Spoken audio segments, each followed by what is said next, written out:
है मसीह का प्यारा वचन, ये है वचन, प्यारा वचन, यीशु मसीह का प्यारा। परमेश्वर के धन्य नाम की महिमा हो।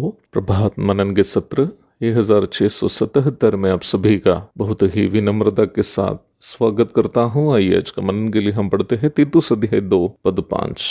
और संयमी पतिव्रता घर का कारोबार करने वाली, भली और अपने अपने पति के अधीन रहने वाली हो, ताकि परमेश्वर के वचन की निंदा ना होने पाए। हम इन दिनों में कलीसिया के जवान बहनों की जिम्मेदारियों के संबंध में मनन करते आ रहे हैं। पिछले दिन हम घर के कारोबार करने के संबंध में मनन किए थे।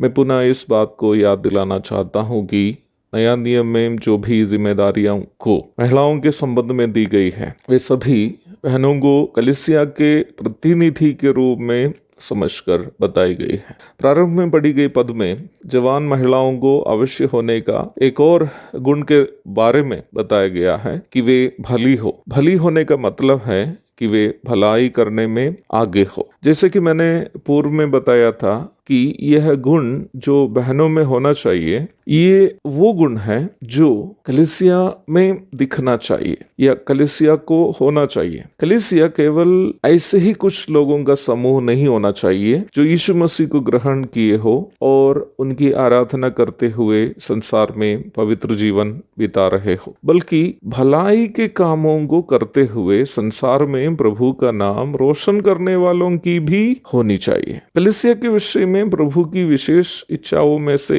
एक यह है कि हम उन सत्कर्मों को करें जिसे हमें करने के लिए परमेश्वर ने पहले से तैयार किया है। इफिसी अध्याय 2 पद 10।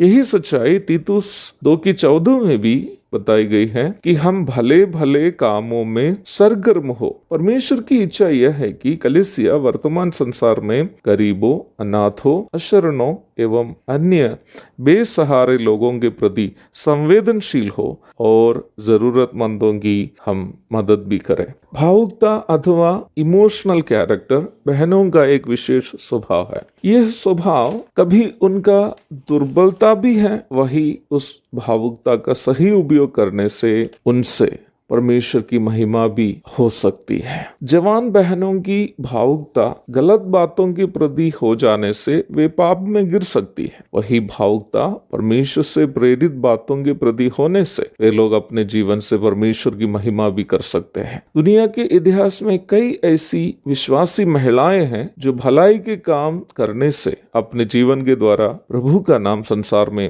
रोशन किया है। फ्लोरेंस नाइटिंगेल, जिसे आधुनिक नर्सिंग का संस्थापक कहते हैं, ऐसी ही एक महिला थी। क्रीमियन युद्ध में घायल होने वाले सैनिकों का उपचार करती हुई उन्होंने इस सेवा का प्रारंभ किया। फ्लोरेंस नाइटिंगेल का, जिसे the lady with A lamp अथवा दीपक के साथ एक महिला कहते हैं, जन्मदिन मई 12 को आज अंतरराष्ट्रीय नर्सेस दिवस अथवा इंटरनेशनल नर्सिंग डे के रूप में भी मनाते हैं। मुझे ये नहीं पता कि आप में से कितने लोग बहन एडा सोफिया स्कडर के नाम सुने हैं, परंतु मुझे यकीन है आप में से ज्यादातर लोग CMC वेलूर अथवा क्रिश्चियन मेडिकल कॉलेज वेलूर के नाम अवश्य सुने होंगे। बहन एडा के पिताजी भारत आए हुए एक अमेरिकी मेडिकल मिशनरी था। सन 1820 में अपने 20 वर्ष की उम्र में बहन एडा भारत आई थी। वही वर्ष 3 पुरुष, एक मुस्लिम और 2 हिंदू उनके आवास में आए और इन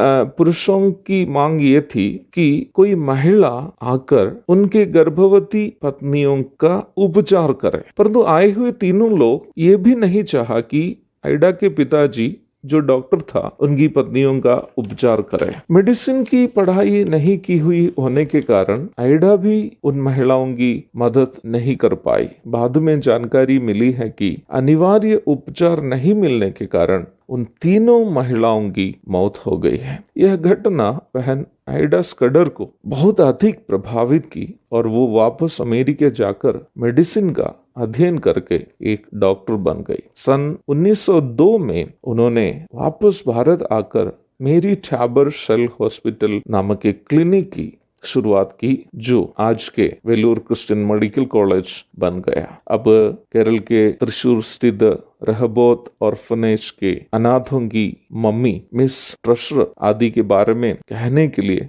मेरे पास समय नहीं है। एक गलत धारणा है कि बहनों को सेवा करने का मौका मसीहत में कम है। अनेकों अवसर भलाई के क्षेत्र में सेवा करने हेतु बहनों के लिए है, परंतु ये दुखजनक बात है कि इस सेवा की ओर बहुत कम लोग, बहुत कम बहनें आ रहे हैं। कई बहनों की इच्छा यह है कि वे ऐसी सेवा करें जो पुरुषों के लिए परमेश्वर ने निर्धारित किया, परंतु भलाई के क्षेत्र में बहुत से ऐसे अवसर बहनों के लिए है जो वास्तव में कलीसिया के प्रतिनिधि के रूप में बहनें कर सकती हैं। इसलिए ही इस क्षेत्र में भी जवान बहनों को नमूना दिखाना बुजुर्ग बहनों का दायित्व है। एक और शुभ दिन की धन्य कामनाओं के साथ आज का मनन में समाप्त करता हूँ। प्रभु आप सबको आशीष दे। आमीन।